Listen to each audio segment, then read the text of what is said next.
ಇವತ್ತಿನ ರಿವ್ಯೂ ಬಂದು ಅಖಂಡ 2. ಸೊ ನಾನು ಬೇರೆ ಸಿನಿಮಾ ನೋಡೋಕ್ಕಂತ ಹೋಗಿದ್ದೆ, ಬಟ್ ಯಾವುದು ನನ್ನ ಟೈಮಿಂಗ್ ಇರಲಿಲ್ಲ. ಸೊ ಇದೊಂದಿತ್ತು. ಸೊ ಆದರೂ ಹೋಗಿ ಕಷ್ಟಪಟ್ಟು ಸಿನಿಮಾ ನೋಡ್ಕೊಂಡು ಬಂದಿದ್ದೀನಿ. ಸೊ ಸಿನಿಮಾ ಹೇಗಿದೆ ಅಂತ ನಿಮಗೆ ಗೊತ್ತಿರುತ್ತೆ, ಬಟ್ ಆದರೂ ಕೂಡ ನನ್ನ ರಿವ್ಯೂವಲ್ಲಿ ಹೇಳ್ತೀನಿ. ಸೊ ವಿಡಿಯೋ ಕೊನೆವರೆಗೂ ನೋಡಿ, ಇಷ್ಟ ಆದಮೇಲೆ ಸಬ್ಸ್ಕ್ರೈಬ್ ಮಾಡಿಕೊಂಡು ಸಪೋರ್ಟ್ ಮಾಡಿ. ಸೊ ಬನ್ನಿ ಶುರು ಮಾಡೋಣ. ಇದು ಅಖಂಡ ಸಿನಿಮಾದ 2ನೇ ಭಾಗ, ಗೊತ್ತೇ ಇರುತ್ತೆ ನಿಮಗೆ. ನಮ್ಮ ಅಖಂಡ ಅವರು ಮತ್ತೆ ತಪಸ್ಸಿಗೆ ಕೂರ್ತಾರೆ. ಸೊ ಇಲ್ಲಿ ಅವ್ರು ಕೂತಾಗ ಕುಂಭಮೇಳ ಸ್ವಲ್ಪ ವೈರಸ್ ಅಟ್ಯಾಕ್ ಆಗುತ್ತೆ. ಅದನ್ನು ಯಾರು ಮಾಡ್ತಾರೆ, ಅದರಿಂದ ನಮ್ಮ ಹೀರೋಗೂ ಅದರಿಂದ ಏನು ಕನೆಕ್ಷನ್ನು, ಸೊ ಯಾವ ಥರ ಜನಗಳನ್ನ ಕಾಪಾಡ್ತಾರೆ ಅನ್ನೋದೇ ಈ ಸಿನಿಮಾ. ಸೊ ನೀವು ಸಿನಿಮಾ ನೋಡಿದ್ರೆ ಗೊತ್ತಾಗುತ್ತೆ. ಇದರ ಪಾಸಿಟಿವ್ ಕಡೆ ಹೋಗೋದಾದರೆ, ಇದರ ಪಾಸಿಟಿವ್ ಮೊದಲನೇದು ಬಂದು ನಾವೇ. ಸೊ ಇದರ ಟ್ರೈಲರ್ ನೋಡಿಕೊಂಡು ಆಮೇಲೆ ಒಬ್ಬರು ಯಾವುದೋ ರಿವ್ಯೂ ನೋಡಿಕೊಂಡು ಈ ಸಿನಿಮಾ ನೋಡೋಕ್ಕೆ ಹೋದೆ. ಸೊ ನಾವೇ ಪಾಸಿಟಿವ್ ಅಲ್ವಾ. ಸೊ ಇದರ ನೆಗೆಟಿವ್ ಕಡೆ ಹೋಗೋದಾದರೆ ಡೈರೆಕ್ಟ್ ಏನು ಗುರು ನೆಗೆಟಿವ್ ಕಡೆ ಹೋಗ್ತಾ ಇದೆ ಅನ್ಬೋದು. ಸೊ ಸಿನಿಮಾಗಳಲ್ಲಿ ನನಗೇನು ಇಷ್ಟ ಆಗಿರೋ ಪಾಯಿಂಟ್ ಯಾವುದೂ ಇರಲಿಲ್ಲ. ಸೊ ತಮ್ಮಣ್ಣ ಅವರು ಸ್ವಲ್ಪ ಎಲ್ಲೋ ಮಾಡ್ತಾರೆ ಮ್ಯಾಜಿಕ್ ಅಂತ ಅಂದ್ಕೊಂಡೆ. ಸೊ ಆ ಸೌಂಡು ಕೂಡ ನನಗೆ ಅಷ್ಟು ಇಷ್ಟ ಆಗಲಿಲ್ಲ. ಸೊ ಸಬ್ಸ್ಟೆನ್ಸೇ ಇರಲಿಲ್ಲ. ಸೊ ಸಿನಿಮಾದಲ್ಲಿ ಅವ್ರು ಸೌಂಡ್ ಕೊಟ್ಟಾದರೂ ಏನು ಮಾಡಬೇಕಲ್ವಾ. ಸೊ ನೆಗೆಟಿವ್ ಕಡೆ ಹೋಗೋಣ ಬನ್ನಿ. ಗೊತ್ತು ನಮಗೆ ಯೂಶ್ವಲ್ ಬಾಲಯ್ಯ ಅವ್ರ ಮೂವಿ ಯಾವ ಥರ ಇರುತ್ತೆ ಅಂತ ಎಕ್ಸೆಪ್ಟ್ ಮಾಡಬೇಕಾಗಿದ್ದೆ. ನೀವು ಬಾಲಯ್ಯ ಅವ್ರ ಸಿನಿಮಾ ನೋಡ್ತಾ ಇದ್ದೀರಾ ಅಂತಂದರೆ ಇದ್ದಿದ್ದ ಪಾಯಿಂಟ್ಸು ಅಲ್ಲಿ ಇದ್ದೇ ಇರೋದು.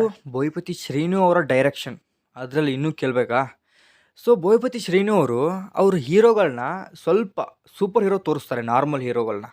ಬಟ್ ಇಲ್ಲಿ ಯೂಶ್ವಲಿ ಸೂಪರ್ ಹೀರೋನೇ ಮಾಡಿಬಿಟ್ಟಿದ್ದಾರೆ ಬಾಲಯ್ಯ ಅವ್ರನ್ನ. ಅಂದರೆ ಆ ಒಂದು ಪವರ್ನ ಕೊಟ್ಟಿದ್ದಾರೆ. ಇನ್ನು ಕೇಳಬೇಕಾ, ಭೂಮಿ ಅಷ್ಟೇ ಅಲ್ಲ, ಆ ಫೇಸಲ್ಲಿ ಕೂಡ ಸಖತ್ತಾಗಿ ಆಟ ಆಡ್ತಾರೆ ಅವರು, ಗೊತ್ತೇ ಇರ್ಬೇಕು ನಿಮಗೆ. ಸಿನಿಮಾ ತುಂಬ ಹಿಮಾಲಯದಲ್ಲಿ ಫೈಟ್ ಸೀಕ್ವೆನ್ಸ್ ಏನಿದೆ ಎಕ್ಸ್ಟ್ರಾರ್ಡ್ನರಿ ಅಂತೀನಿ. ನೀವು ಹೋಗಿ ನೋಡಿದ್ರೆ ಗೊತ್ತಾಗುತ್ತೆ. ಆ ಮಂಜುಗಡ್ಡೆ ನಮ್ಮ ಬಾಲಯ್ಯ ಅವ್ರ ಫೈಟಿಂಗ್ ಅಂತೂ ನೆಕ್ಸ್ಟ್ ಲೆವೆಲ್ಲು. ಸಖತ್ ನಗು ಬರ್ತಾಯಿತ್ತು ನನಗೆ. ಈ ಸಿನಿಮಾ ನಾನು ಜಾಸ್ತಿ ನೋಡೇ ಇಲ್ಲ ನಾನು ಥಿಯೇಟ್ರಲ್ಲಿ. ಅಂದರೆ ಫೈಟ್ ಸೀಕ್ವೆನ್ಸ್ ಬಂದಾಗ ಮಾತ್ರ ನೋಡ್ತಾ ಇದ್ದೆ, ಅದು ನಗ್ತಾ ಇದ್ದೆ. ಇನ್ನು ಹಾಡುಗಳು ಅಂತೂ ಎಕ್ಸ್ಟ್ರಾರ್ಡ್ನರಿ. ಅದರಲ್ಲಿ ಡ್ಯಾನ್ಸ್ ಸ್ಟೆಪ್ಪು ಬಾಲಯ್ಯ ಅವ್ರದಂತೂ ನೋಡಿ ನೋಡಿ ನಕ್ಕು ಸಾಕಾಗ್ತೀರ ನೀವು, ಆ ಥರ ಇದೆ.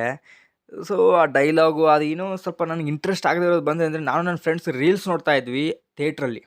ಆ ಲೆವೆಲ್ಗೆ ರೀಲ್ಸ್ ನೋಡೋಕ್ಕೆ ಹೋದಂಗಿತ್ತು. ಆದರೂ ಫೈಟ್ ಸೀಕ್ವೆನ್ಸ್ ಸ್ವಲ್ಪ ನಕ್ಕಿದ್ವಿ, ಅದಷ್ಟೇ ಮ್ಯಾಟ್ರ್ ಆಗಿದ್ದಿಲ್ಲಿ. ನನಗೆ ಒಂದೇನು ಅರ್ಥ ಆಗ್ತಾಯಿಲ್ಲ ಗುರು ಅಂದರೆ, ಬುಕ್ ಮೈ ಶೋಲ್ಲಿ ನೋಡ್ತಾ ಇದ್ದೆ, ಅವನ ಅಜ್ಜಿ ಏನು ಲೆವೆಲ್, ಈ ಲೆವೆಲಿಗೆ ಬುಕ್ಕಿಂಗ್ ಅದು ಈ ಸಿನಿಮಾಗೆ ಅಂತ ನನಗೆ ತಲೆ ಕೆಟ್ಟೋಗ್ತು. ಯಾವ ಥರ ಟ್ರೆಂಡ್ ಸೆಟ್ ಮಾಡಿದ್ದಾರೆ ಬಾಲಯ್ಯ ಅವರು ತೆಲುಗು ಇಂಡಸ್ಟ್ರಿಯಲ್ಲಿ ಅಂದರೆ, ಈ ಲೆವೆಲ್ಗೆ ಒಂದು ಕ್ರೇಜ್, ಐ ಡೋಂಟ್ ನೋ, ಅದು ಈ ಥರ ಸಿನಿಮಾಗೆ ಟ್ರೆಂಡ್ ಸೆಟ್ ಮಾಡಿಬಿಟ್ಟಿದ್ದಾರೆ ಬಾಲಯ್ಯ ಅವರು. ಅಂದರೆ ಈ ಲೆವೆಲ್ ಫೈಟಿಂಗು ಗೊತ್ತಿರುತ್ತೆ ಸಿನಿಮಾ ನೋಡಿದವ್ರಿಗೆ, ಅಥವಾ ಈ ಟ್ರೇಲರ್ ನೋಡಿದವ್ರಿಗೆ ಗೊತ್ತಾಗ್ಬಿಡುತ್ತೆ ಆ ಲೆವೆಲ್ಗೆ ಫೈಟಿಂಗ್ ಸೀಕ್ವೆನ್ಸು. ಯೂಶ್ವಲಿ ನ್ಯೂಟನ್ ಏನಾದರೂ ಬದುಕಿದ್ರೆ ಅವನು ತಲೆ ಚುತ್ಕೋತಾ ಇದ್ದ, ಗ್ರಾವಿಟಿ ಏನಕ್ಕೆ ಕಂಡಿಡಿದೆ ನಾನು ಅಂತ. ಬೋಯಪತಿ ಶ್ರೀನು ಅವರಿಗೆ ಅಥವಾ ಬಾಲಯ್ಯ ಅವ್ರಿಗೆ ನ್ಯೂಟನ್ ಯಾರು ಅಂತಲೂ ಗೊತ್ತಿರಲ್ಲ. ಸೊ ಆ ಲೆವೆಲ್ಗೆ ಅವ್ರ ಸಿನಿಮಾ ಮಾಡ್ತಾರೆ. ಹಾಗೆ ಈ ಥರ ವರ್ಗ ಅವ್ರನ್ನ ತುಂಬ ಇಷ್ಟಪಡುತ್ತೆ. ಅಂದರೆ ಈ ಲೆವೆಲಿಗೆ ಆ್ಯಕ್ಷನ್ನು, ಈ ಥರ ಫೈಟಿಂಗ್ ಸೀನ್ಸ್ ಏನಿರುತ್ತಲ್ಲ, ನಾವು ನೋಡಬೇಕು. ಬಾಲಯ್ಯ ಅವ್ರು ನನಗೆ ಇದೇ ಇಷ್ಟ, ಬಾಲಯ್ಯ ಅವ್ರು ಇದಕ್ಕೆ ಇಷ್ಟ ಅಂತ ಆ ವರ್ಗದವರೇ ತುಂಬ ನೋಡ್ತಾರೆ. ಸೊ ಮಿನಿಮಮ್ ಕಲೆಕ್ಷನ್ ಆಗೇ ಆಗುತ್ತೆ.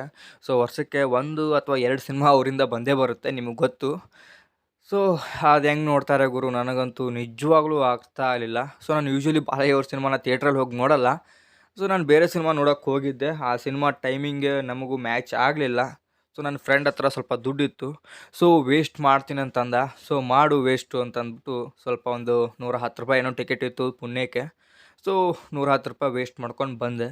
ಸೊ ನೀವೇನಾದರೂ ಈ ಸಿನಿಮಾ ನೋಡಬೇಕು ಅಂದರೆ ನಿಮ್ಮ ಹತ್ರ 110 ರೂಪಾಯಿ ಅಥವಾ ನಿಮ್ಮ ಟೈಮ್ ಏನಾದರೂ ವೇಸ್ಟ್ ಆಗೋ ಥರ ಇದ್ದರೆ ಹೋಗಿ ನೋಡಿ ಅಂತ ನನ್ನ ಅಷ್ಟೇ ಅಭಿಪ್ರಾಯ. ಇನ್ನೂ ಏನಾದರೂ ನೀವು ಡೆವಿಲ್ ಅಥವಾ ಇನ್ನೂ ಬೇರೆ ಕನ್ನಡ ಸಿನಿಮಾಗಳನ್ನ ನೋಡಿಲ್ಲ ಅಂದರೆ ಅದನ್ನು ಬೇಕಾದರೂ ಹೋಗಿ ನೋಡಿಬಿಡಿ. ಸೊ ನಿಮ್ಮ ದುಡ್ಡು ವೇಸ್ಟ್ ಮಾಡೋದಾದರೆ ಈ ಸಿನಿಮಾ ಮೇಲೆ ಇನ್ವೆಸ್ಟ್ ಮಾಡ್ಬೋದು ನೀವು, ಬಾಲಯ್ಯ ಫ್ಯಾನ್ಸ್ ಯಾರಾದರೂ ಇದ್ದರೆ.